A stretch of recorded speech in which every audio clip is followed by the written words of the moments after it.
Another game that it kind of echoes a little bit of that minimalism, which was also a big surprise, was Necropolis, which Bandai Namco showed us.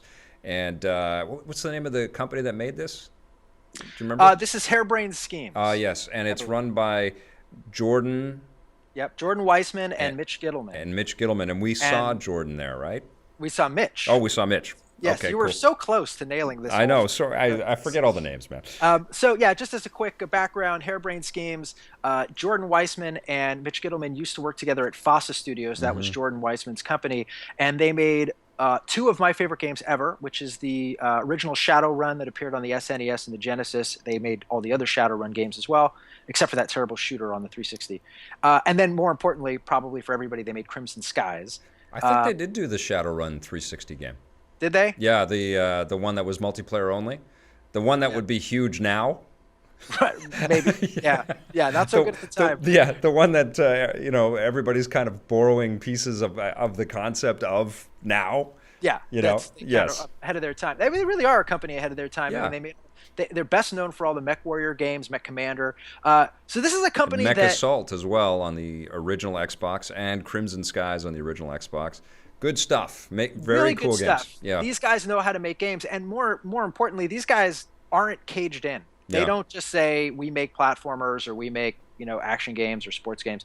They've made all kinds of games. So back to Necropolis, this is It looked like shit, man. When I saw it, when they put it up on screen, I'm like, what the fuck are we looking at? And Bandai Namco has called us all to this thing to take a look at this game, which looks like a PlayStation 2 game. It was supposed to be Tekken 7. We're all like, we're going to see Tekken 7. Right. And we walk in and it's like, nah, it's just sort of like, it kind of looks like, what was that, like medieval or something? Yeah. Station, like these kind of shitty looking characters.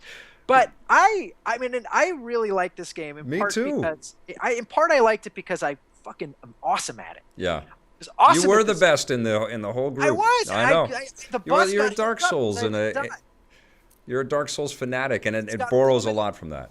It's got a little bit of Dark Souls. You're in these kind of tombs, and you've got to fight enemies. And like Dark Souls, you got to be very careful because everyone's stronger than you, and you kind of very slowly get stronger. But more so than Dark Souls, to me, it reminds me of Rogue Legacy because it's a roguelike game where as you play, you kind of accomplish certain achievements, and you get some currency that you can spend to make your character better for the next time you go into the dungeon because you're going to die again.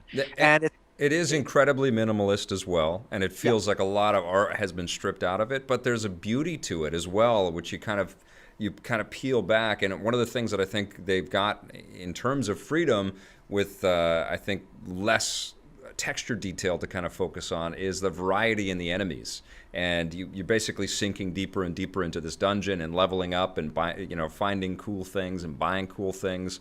But you see a lot of variety, and I thought that was, I mean, even in our limited play session, we saw a lot of stuff, and it was really cool. yeah, it is, and it's all procedurally generated. So every time you hop in, again, like Rogue Legacy, you're going to get a different level than did the other time. It's got a really good sense of humor, and these guys have a great sense of humor, which is a loose cannon. And this game is very funny. It's very tongue in cheek.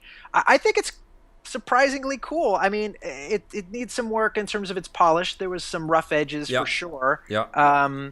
But that's expected at E3 and pre-E3. So it's definitely one for people who like roguelikes, people who are into Dark Souls, that kind of experience. It's one to keep an eye on for sure. Yeah, and I think it's going to be one of these dark horse success stories of 2016. And it's coming to the consoles, and it's going to be on Steam as well. But I won't get tons and tons of exposure, I think. I don't think it's going to, bubble up on all kinds of mainstream media outlets. But Necropolis, if you're a gamer, if you're into that kind of stuff, you're going to dig that game, I think, quite a bit. Hey, thanks for checking out that video on our EPN channel. It's just one small part of the things that we make around here. So if you liked it, don't forget to check out some of our other vids and hit that subscribe button.